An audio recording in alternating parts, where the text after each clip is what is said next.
مہمان Houston pod cost کا وہ سلسلہ جس کے تحت ہم اپنے شہر ہیوسٹن کو وزٹ کرنے والی اہم شخصیات کا آپ سے تعارف کراتے ہیں.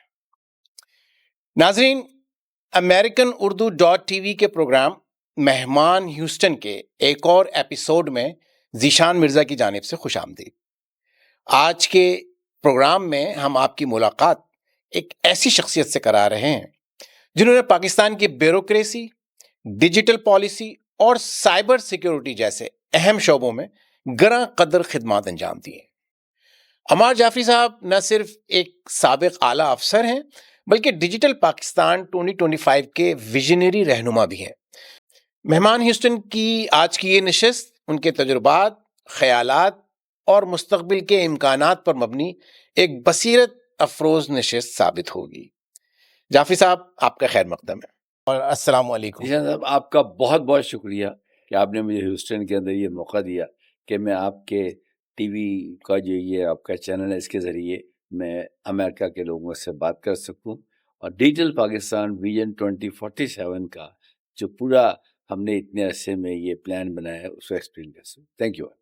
دیکھیے، ہمارا یہ مہمان ہیوسٹن کا سلسلہ ایسا ہے جو ہیوسٹن میں جو ساؤتھ ایشین کمیونٹی یا پاکستانی، انڈین، بنگلہ دیشی کمیونٹی سے تعلق رکھنے والا وہ شخصیت جو اردو میں کمیونیکیٹ کرتی ہو وہ ہمارا آٹومیٹک مہمان بن جاتا ہے، اگرچہ کہ وہ اس نے کوئی ایسی خدمات انجام دی ہوں جو کہ قابل قدر ہوں، قابل ذکر ہوں، اور آپ کی جیسی شخصیت کا یہاں ہونا ہمارے لیے باعث فخر ہے. بہت شکریہ. آپ سے میرا پہلا سوال ہے جو کہ آپ کی سرکاری خدمات کے بارے میں ہے اور تجربات کے بارے میں ہے.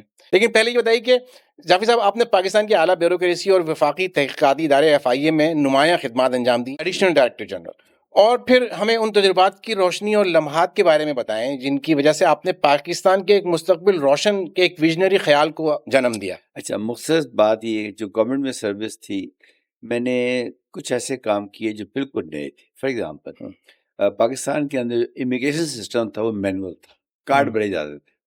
تو جب مجھے ذمہ داری دی گئی تو میں نے اس کو 3 سال کے اندر آٹومیٹ کر دیا. الحمدللہ آج وہ سارا سسٹم آٹومیٹڈ ہے.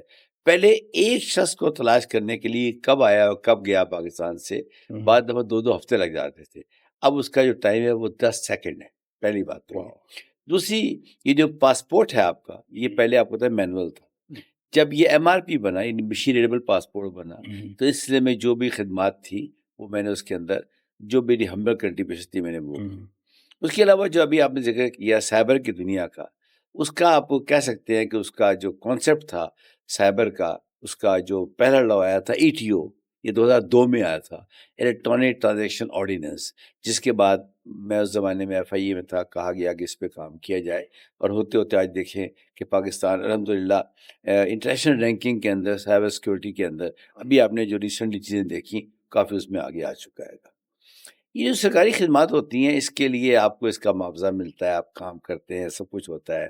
جب میں ریٹائر ہوا وہاں سے تو میں نے سوچا کہ اب مجھے کیا آتا ہے جو میں باقی زندگی میں کروں گا.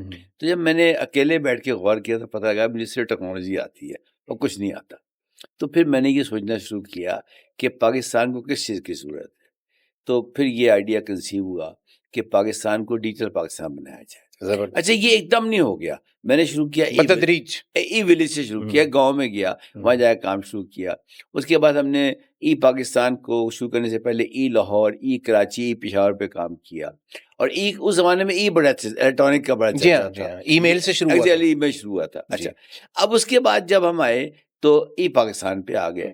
پھر ایک دم میں نے دیکھا کہ آج سے کوئی 10 سال پہلے ٹرانسفارمیشن چینج ہو رہی ہے اور ہر چیز ڈیجیٹلائز ہو رہی ہے. تو پھر ہم نے ڈیجیٹل پاکستان کو شروع کیا، اور پھر اب ہم نے ریسنٹلی یہ غور کیا کہ پاکستان میں جو انٹرنیشنل رینکنگ ہے ہماری وہ بڑی نیچے جا رہی ہے تیزی کے ساتھ. اس کو روکنا ضروری ہے، پھر اس کو وہاں سے آگے لے جانا ضروری ہے. کوئی فکس نہیں ہے کوئی پاکستان میں کہ میں کہوں جی کہ یہ گورنمنٹ کرے اور یہ کل کام ٹھیک ہو جائے گا. نہیں، اس کے لیے جو ہم نے اسٹریٹجی بنائی ہے وہ ہے ڈیجیٹل پاکستان ویژن 2047. اس کی ریزن کیا ہے؟ پوری دنیا اس وقت یہ کر رہی ہے. سنگاپور نے اپنا پلان بنا لیا ہے، جتنے ممالک ہیں سب نے اپنے اپنے پلان بنا لیے ہیں. تو ہم نے جو پلان بنایا وہ 47 کا بنایا ہے کیونکہ ہمیں 100 سال ہو جائیں گے. ہم جواب دہ ہوں گے دنیا کے سامنے کہ اس 100 سالوں میں جو باقی ممالک آزاد ہوئے تھے انہوں نے کیا کیا, ہم نے کیا کیا. اچھا, اس کے لیے جو اسٹریٹجی میرے ذہن میں ہے وہ تمام لوگوں کو ساتھ لے کے چلنے کی ہے. اس میں ہم نے 3 اپنے بنیادی مراکز رکھے ہیں. ایک تو S D Gs, sustainable development goals. یہ مزے کی بات یہ ہے, آپ کے پروگرام کے ذریعے لوگوں کو بتانا چاہوں گا, اس کا جو خالق تھا وہ ایک پاکستانی تھا, ڈاکٹر محبوب الحق تھے, ہمارے وزیر ایک زمانے میں. انہوں نے پہلی مرتبہ 1996 میں یہ کہا کہ ہیومن پرفارمنس کو انڈیکس کرو. ان کی بات کسی کو سمجھ نہیں آئی. کیا نام بتایا آپ نے؟ ڈاکٹر محبوب الحق. بڑا مشہور بڑے مشہور ٹیکنوکریٹ تھے, اور انہوں نے بڑی خدمات ہیں ان کی پاکستان کے حوالے سے. انہوں نے کہا کہ ہیومن پرفارمنس کو انڈیکس کرو. 2 سال لگے ان کو. اس کے بعد یونائٹڈ نیشن ان کو بلایا کہ تم کیا کہہ رہے ہو. اس کے بعد پہلی مرتبہ یو این نے نکالے M D Gs, millennium development goals, کیونکہ دنیا 1900 سے 2000 میں جا رہی تھی, ملینیم چینج ہو رہا تھا. وہ ٹوٹل 8 تھے. اس کا جو ٹائم تھا وہ تھا 1 جنوری 2000 سے لے کر 2015 تک, 31 دسمبر تک 15 سال تھے. انلکیلی اس میں ہماری جو رینکنگ تھی بہت نیچے آ گئی, انلکیلی. وہ ایک لمبی کہانی ہے. اس کے بعد جب میں ریٹائر ہوا تو میں نے کہا کہ اس پہ کام کرنا چاہیے. تو پھر جو اس وقت ہمارے پلاننگ کمیشن کے منسٹر ہیں ان سے بھی ملا, ان سے بھی جا کے بات کی, اور ہم نے کہا کہ یہ بہت رینکنگ نیچے آ گئی ہے.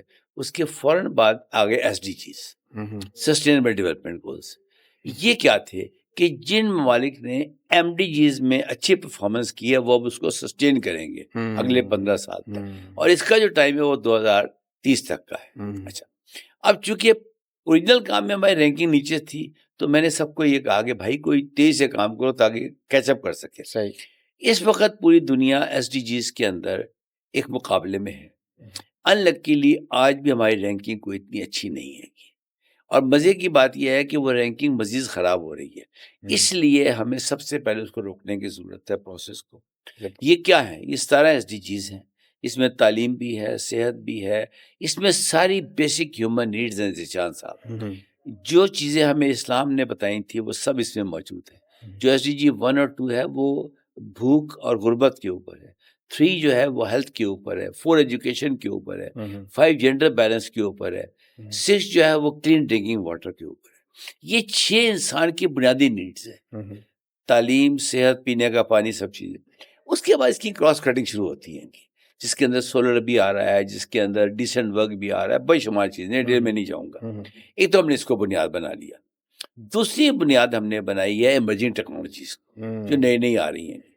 یہ اس وقت اے آئی کا زمانہ ہے, آپ دیکھ رہے ہیں ہر چیز چینج ہو رہی ہے, بالکل اس طرف آنے والا تھا. اور تیسری جو چیز ہے وہ ہے سائبر سیکیورٹی. اس کی ریزن کیا ہے؟ ایک تو سب بڑی ریزن یہ ہے کہ مجھے اچھی آتی تھی, میں کہا بھائی اپنے بھی تو منزل بیچنا تھوڑا سا. اور ظاہری بات ہے کہ آپ کا تعلق not cyber security but actual security سے which definitely incorporate. تو یہ 3 ہم نے بنیادیں بنا کر ایک کانسیپٹ کنسیو کیا ہے, ڈیجیٹل پاکستان ویژن 2047. اور ہم سب کی, میں اکیلا نہیں ہوں اس کام میں, کراچی سے لے کر پشاور تک, گلگت تک, بلوچستان تک تمام لوگ میرے ساتھ موجود ہیں. یقیناً ہم سب کا ویژن یہ ہے کہ ہم پورے کوشش کر کے, اس وقت ہم ہیں باٹم 20 کے اندر, ہم ٹاپ 20 میں جائیں گے. اس کے لیے 23 سال ہے ہمارے پاس تقریباً. اس کے اوپر ایک پوری اسٹریٹجی ہے ہماری, یعنی آپ ڈائمنڈ جوبلی جو ہے ایگزیکٹلی بڑی عزت سے منائیں گے. اچھا, اس کو کرنے کے لیے نہ یہ اکیلی حکومت کا بس کا کام ہے, نہ یہ اکیلے گورنمنٹ کے جو ادارے ان کا کام ہے, کسی کا, یہ مل کے یکجہتی کے طور پہ کام کرنا پڑے گا. ہمیں جو اس وقت سب سے بڑا خطرہ ہے وہ جہالیت سے ہے. اگر ہمارے ملک میں تعلیم کا اسٹینڈرڈ بہتر نہ ہوا تو آپ ایک ایسے ملک میں بیٹھے ہیں, پھر آپ یہاں کڑیں گے صرف بیٹھ کے. چلیے میں آپ کی توجہ ایک مخصوص سوال کی طرف دلاتا ہوں. آپ نے جو بات کری وہ تو ایک بڑے پیرائے میں ہے اور ایک آگے جا کے رہے. ابھی اس وقت جدید ٹیکنالوجی میں نوجوانوں کا کردار آپ کیا دیکھتے ہیں؟ مصنوعی ذہانت یعنی آرٹیفیشل انٹیلیجنس میں, بلاک چین میں اور دیگر ابھرتی ہوئی ٹیکنالوجیز میں جو اس طرح آپ کی نظر ہے, اس کے مطابق آپ نوجوانوں کا کیا کردار دیکھتے ہیں؟ ہم کتنی جلدی اس چیز کو اڈاپٹ کر سکتے ہیں جو کہ یہاں پہ آلریڈی اب چل رہی ہے؟ جی اچھا, وہ ایک شاعر تھے, وہ کہتے تھے دیر کر دیتا ہوں میں کسی کو منانا. منیر نیازی ہمیشہ دیر کر تو ہم نے دیر کی ہے. 70s میں ٹیکنالوجی آئی تھی تو ہم نے دیر کر دی اس میں. اڈاپٹ کرنے میں ہم 80s تک آ گئے. 80s میں جا کے ہمیں کمپیوٹر والا چیزیں سمجھ میں آئی اور پھر ہم اس کے پیچھے بھاگے. اچھا بھاگے، میں سمجھتا ہوں 90s تک ہم بہت ٹھیک بھاگے، ہم نے کافی چیزوں کو اڈاپٹ کر لیا تھا.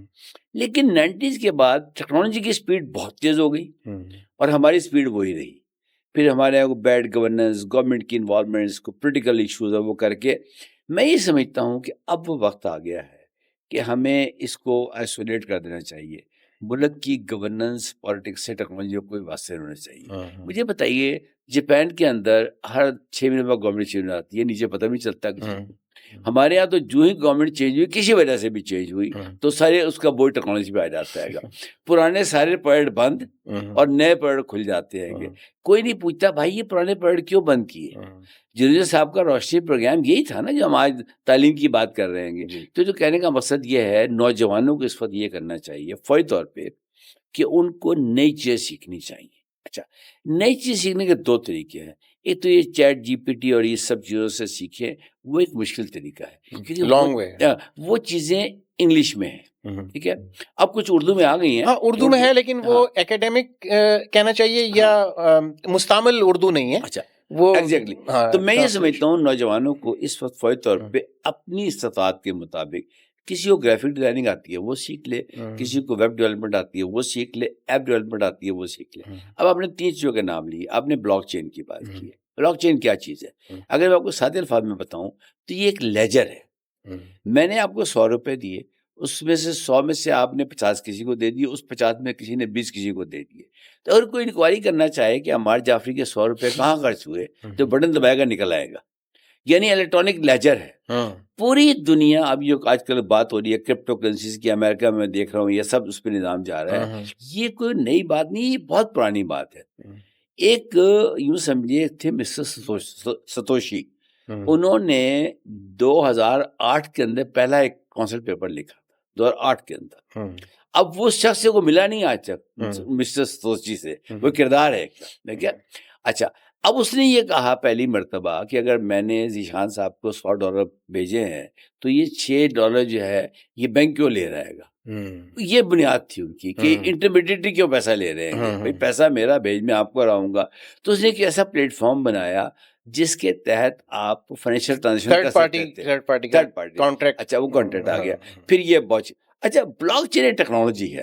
ہمارے یہاں پاکستان میں جو پرابلم ہوا جو باقی جگہ نہیں ہوا، ہم نے کرپٹو کو تو چلے اس پہ تو آپ ڈیبیٹ کر سکتے ہیں کہ چونکہ اس میں چوہے تھے اور پاکستان میں اسٹرکچر نہیں تھا، اور پاکستان کے علاوہ اور بھی کئی ملکوں نے اس کو بین رکھا کافی عرصے تک. اب یہ کھلنی شروع ہوئی ہیں. لیکن ہم نے ایک اور بھی غلطی کی کہ ہم نے اس کا بلاک چین کو لنک کر دیا. میں کہتا رہا، بہت شور ڈالتا رہا کہ بلاک چین ٹیکنالوجی ہے، اس کا استعمال ریئل اسٹیٹ میں بھی ہے، اس کا استعمال یونیورسٹی کی ڈگری میں بھی ہے، اس کا استعمال ٹرانزیکشنز کے اندر بھی ہے. کرپٹو اس کا ایک یوز کیس ہے اور اس کے 50 اچھے. اب تو ہیلتھ میں آ گئی ہے بلاک چین. میں سمجھتا ہوں بلاک چین کیا ہے، ہر چیز ڈاکومنٹڈ ہے. اچھا، اب اس کا جو اے آئی ہے اس کی بنیاد ڈیٹا کے اوپر ہے. کاپی رائٹ پروٹیکشن بہت زیادہ ہے. اچھا، اب یوں سمجھ لیں جیسے یہ بلڈنگ ہے آپ کی، اس کو بنانے میں ایک آرکیٹیکٹ انوالوڈ ہوگا، پھر کوئی کانٹریکٹر نے آگے اس کو بنایا ہوگا، پھر اس کی کوئی چیزیں لوگوں نے چیک کی ہوں گی. یہ سب کام کرنے کے لیے ایک پوری تنظیم کام کر رہی ہے. میں سمجھتا ہوں 3 چیزیں ہیں. بلاک چین ایک انفراسٹرکچر دے رہا ہے بھئی آپ کو، اے آئی وہ ٹیکنالوجی دے رہی ہے جس سے آپ وہ کام کر سکتے ہیں، اور ایک چیز ہے I O T, internet of things, وہ آپ کا ہارڈ ویئر بن گیا. یہ آپ کی ایک آئی او ٹی ہے، یہ سب چیزیں آپ کی آئی او ٹیز ہیں. اب ان تینوں چیزوں کو آپ مربوط کر کے ملا کے چلیں گے تو اس کے ریزلٹ آئیں گے. Combination always makes you some thing. مجھے بتائیں یہ کیسے ممکن ہے کہ نہ میرے پاس کوٹ ہے، نہ میرے پاس ٹائی ہے، اور نہ میرے پاس رنگ کی پینٹ ہے، اور میں کہوں جی میں ایسا نہیں ہوتا. You have to adopt everything. اس کو آپ کو سینکرونائز کرنا پڑے گا، آپ کو اس کو آرکسٹریٹ کرنا پڑے گا. اس کے لیے ہمیں چاہیے کہ نوجوانوں کی آپ نے بات کی تھی کہ نوجوان ہر چیز سیکھنے کی کوشش نہ کریں. مجھے بڑا دکھ ہوتا ہے جب میں دیکھتا ہوں ایک ساتھ ساری چیزیں ایسا نہیں ہوتا. فوکس کہتے ہیں Rome was not built in a day, it was built because it kept on building. تو ہمیں یہ چاہیے اسپیشلٹی رکھیں، فوکس کریں ایک چیز پہ رکھیں. سب سے پہلے تو ان کو اپنی ایک اسپیشلٹی بنانی چاہیے. اب چاہے وہ سائبر سیکورٹی میں بنا لیں، اے آئی میں بنا لیں، بلاک چین میں بنا لیں، آئی او ٹی میں بنا لیں، میٹاورس میں بنا لیں. اب نئی نئی چیزیں اور آ رہی ہیں. یہ جو ایک ہبل ہے نا، یہ ایک پرانی دوربین تھی، امریکہ نے بھیجی تھی. ابھی ریسنٹلی اس نے بھیجی ہے فضا کے اندر 2 سال پہلے، اسے کہتے ہیں جیمز ویب. جیمز ویب جو ہے نا، اس نے ایک کائنات ہی اور کھول دیا دنیا کے سامنے. میں نے اس کو سبسکرائب کیا ہوا ہے, وہ اوپنلی ہے. آپ جائیں جیمز ویب کے اوپر, آپ دیکھیں وہ جو کہا گیا تھا نا رب المشرقین رب المغربین, وہ اب سمجھ میں آیا مجھے.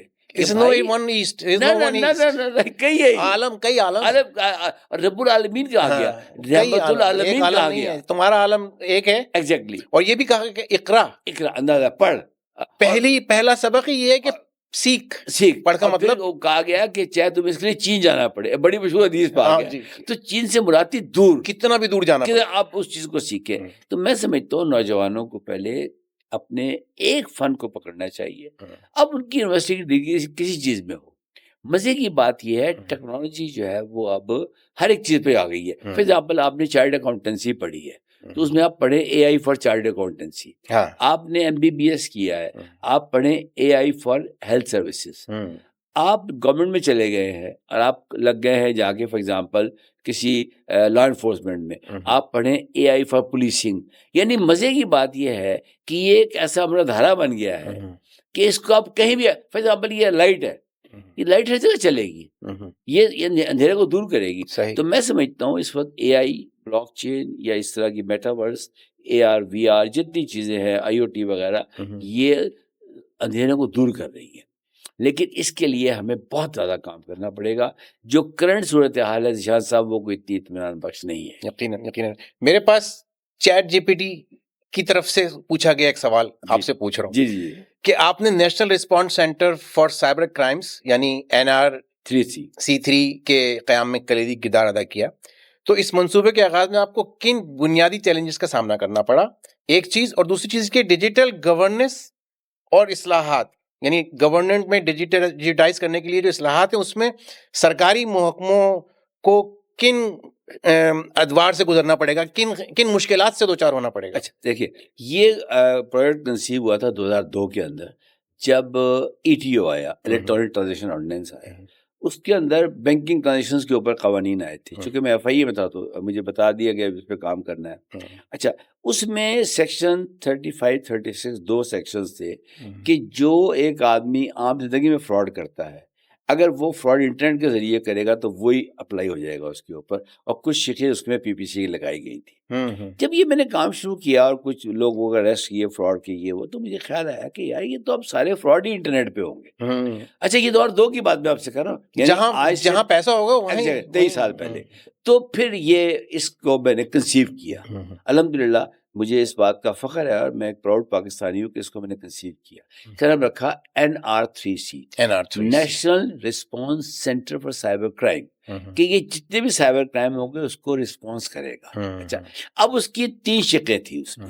ایک تھا اویئرنیس کریٹ کرنا. دیکھیں, میں نے آپ کو بتایا ہی نہیں ہے کہ اگر آپ یہاں پہ بیلٹ نہیں باندھیں گے تو آپ کا چلان ہو جائے گا, تو آپ کو کوئی پکڑ نہیں سکتا. میں نے بتایا نہیں, ٹھیک ہے, ریڈ لائٹ کراس کریں گے تو آپ. اچھا, اب پہلا تو تھا اس کا کہ یہ اویئرنیس کریٹ کرے گا تمام لوگوں کے اندر کہ دیکھو بھائی, اگر تم نے یہ انٹرنیٹ پہ کسی کو دھمکی دی تو that will be treated as کہ آپ نے ریئل ورلڈ میں دی ہے.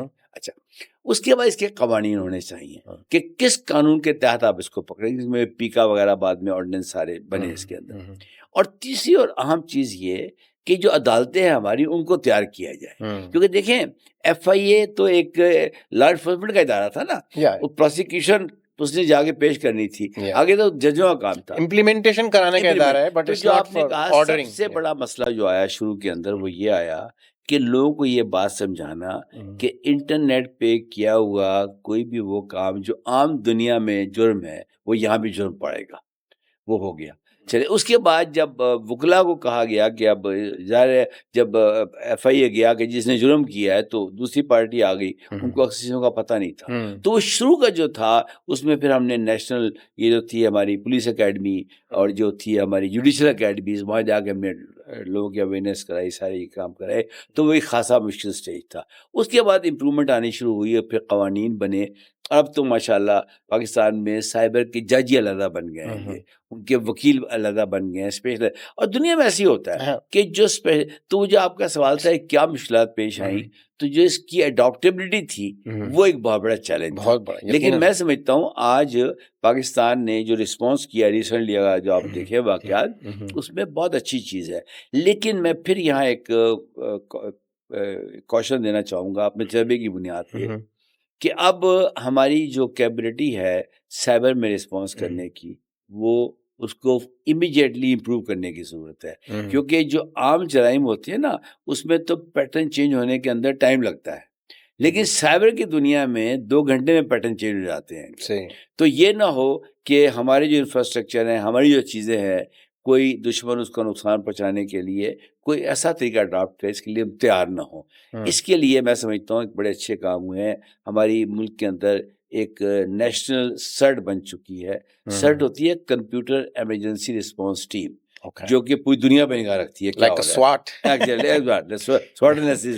اچھا، اس کے بعد ایک ادارہ بالکل نیا بنا ہے، آپ اس کا نام ہے national cyber crime investigation agency, یعنی اب وہ FIA اپنا کام کرے گی، امیگریشن باقی چیزوں کا، یہ جو ادارہ ہے یہ ایکسکلوسیولی یہی کام کرے گا جو انٹرنیٹ ریلیٹڈ ایگزیکٹو۔ تو اب یہ چیزیں آرکسٹریٹ ہو رہی ہیں پاکستان کے اندر۔ زبردست۔ تو جو بنیاد رکھی گئی تھی، میں سمجھتا ہوں 2002 میں NRCC کی، اب اس کی امپلیمنٹیشن ہو رہی ہے۔ لیکن آپ کے پروگرام کے ذریعے میں جو بھی ہمارے حکام بالا ہیں سب تک یہ بات پہنچانا چاہوں گا کہ اس وقت ہمیں بڑی تیزی کی ضرورت ہے، ہماری سپیڈ کم ہے۔ یوں سمجھ لیں اگلی گاڑی 100 میل کی سپیڈ پہ جا رہی ہے جو مجرموں کی گاڑی ہے، ہماری گاڑی اگر 80 پہ جا رہی ہے تو ہر گھنٹے میں 20 میل کا فرق پڑ رہا ہے۔ تو جو ہم ڈیلے کریں گے تو اس کے اندر جو ریئل چیلنج ہے اس وقت وہ ٹائمنگ کا ہے، اس سے کرنا چاہیے۔ اچھا، اس سے ریلیٹڈ آخری سوال ہے، اس کے بعد پھر ہم ایک اور سوال کریں گے۔ سوال یہ ہے کہ بطور بانی digital Pakistan cyber security national initiative اور ڈیجیٹل نیشنل پاکستان الائنس، یہ جو آپ کا ویژن ہے ڈیجیٹل پاکستان کا، اس کو حتمی شکل دینے کے لیے آپ کو سرکاری اور نجی ٹیکنالوجی ریلیٹڈ جو بڑے جائنٹس ہیں ان کو کیسے آپ مرج تو نہیں کہنا چاہیے، کوآرڈینیشن ان کی کیسے ممکن ہے؟ انٹرسٹنگ بات یہ ہے کہ اب مجھے کوئی نیا کام کرنے کی ضرورت نہیں ہے، کیونکہ آلریڈی یہ کام ہو رہے ہیں۔ صحیح۔ جس چیز کی ضرورت ہے وہ ہے اس کو آرکسٹریٹ کرنے کی۔ فار ایگزامپل، یہ اس کمرے میں اگر کوئی 50 انسٹرومنٹ میوزک کے بج رہے ہوں اور ایک وہ بینڈ ماسٹر نہ ہو تو وہ شور ہوگا۔ ہمیں اس شور کو میوزک میں کنورٹ کرنے کے لیے ایک اسٹریٹجی چاہیے، اور وہ جو اسٹریٹجی ہے وہ ہے ڈیجیٹل پاکستان ویژن 2047۔ اس کے خد و خال کیا ہے؟ پہلی بات تو یہ ہے کہ ہم ایک ایسا ڈیٹا بیس بنائیں جس میں ہو از ڈوئنگ وٹ وہ موجود ہو ہمارے پاس، اور اس کی بنیاد پہ AI کو اپلائی کر کے ہم دیکھیں کہ وہ گیپس کہاں پہ ہیں، ان گیپس کو بھی متعلقہ ادارے پورا کریں۔ اس میں پرائیویٹ سیکٹر بھی ہو، سب لوگ گورنمنٹ سیکٹر۔ دیکھیں ذیشان صاحب، اگر ہم کوئی نیا کام شروع کر دیں آج تو یہ تو پھر it's like reinventing the wheel, کوئی فائدہ نہیں ہے اس کا۔ یہ بتائیے، ریگولیٹر ہمارے کام کر رہے ہیں، ہماری HEC کام کر رہی ہے ایجوکیشن کے لیے، ہماری PTA کام کر رہی ہے ٹیلی کام کے لیے، ہماری SEC بھی کام کر رہی ہے کمرشل کمپنیوں کے لیے، ریگولیٹر کام کر رہے ہیں نا۔ ہم نے صرف ریگولیٹر کو بتانا ہے کہ بھائی پوری دنیا میں اب یہ کام ایسے ہو رہا ہے، آپ بھی شروع کرنا پڑے گا، اور یہ کرنے میں بڑی پیار محبت اخلاق سے بات کرنی ہے، کیونکہ کوئی بھی نصیحت نہیں سننا چاہتا۔ ہمارے پاس نادرا کی مثال موجود ہے۔ Exactly we are finally digitised everything. کرنے دیکھیں نا، ہم نے ہاتھ کے شناختی کارڈ سے شروع کیا تھا۔ جی میں خود ہاتھ سے لکھتے تھے، آج دیکھ لیں کہ ہر چیز آٹومیٹ ہو چکی ہے، اب اس میں نئی چیزیں آ رہی ہیں، تو وہ جو تبدیلی کا عمل ہے نا وہ چلتا رہے گا، لیکن اب ذرا اس کو ایکسلریٹ کرنے کی ضرورت ہے۔ آپ کے سوال کے جو حصے میں آخری بات یہ کروں گا کہ کوئی بھی محکمہ اکاؤنٹیبل ہونا چاہیے۔ میں یہ سمجھتا ہوں ہمارے ملک میں گورننس جو ہے نا اس میں پبلک پالیسی نہیں ہے۔ پبلک پالیسی کیا ہوتی ہے؟ پبلک پالیسی ہوتی ہے جس کے اندر گورنمنٹ کے جو افسران ہوتے ہیں ان کو پولیٹیشین بتاتے ہیں کہ آپ نے یہ کام ایسے کرنا ہے، وہ پبلک پالیسی ہوتی ہے۔ فار ایگزامپل، ہمارے ملک میں ہیلتھ کی پبلک پالیسی نہیں ہے۔ ہیلتھ کی پبلک پالیسی فوری طور پہ بنے، سائبر کی پالیسی بنے، ایجوکیشن کی پالیسی بنے، وہ کون بناتے ہیں؟ وہ پولیٹیشینز بناتے ہیں، بحث کرتے ہیں اسمبلیز میں، لا میکر، وہ پھر ادارے سے کہتے ہیں، پھر وہ کیبنٹ اس کو اپروو کرتی ہے، وہ اس کے اوپر کام کریں، جو بھی ڈیو پروسیس تو سب مل کے وہ کام کر سکتے ہیں۔ صحیح ہے۔ آخری سوال ہمارے ناظرین یقیناً جاننا چاہیں گے کہ عمار جعفری صاحب کون ہیں اور کیسے ان کے یہ سفر ابتدا ہوا؟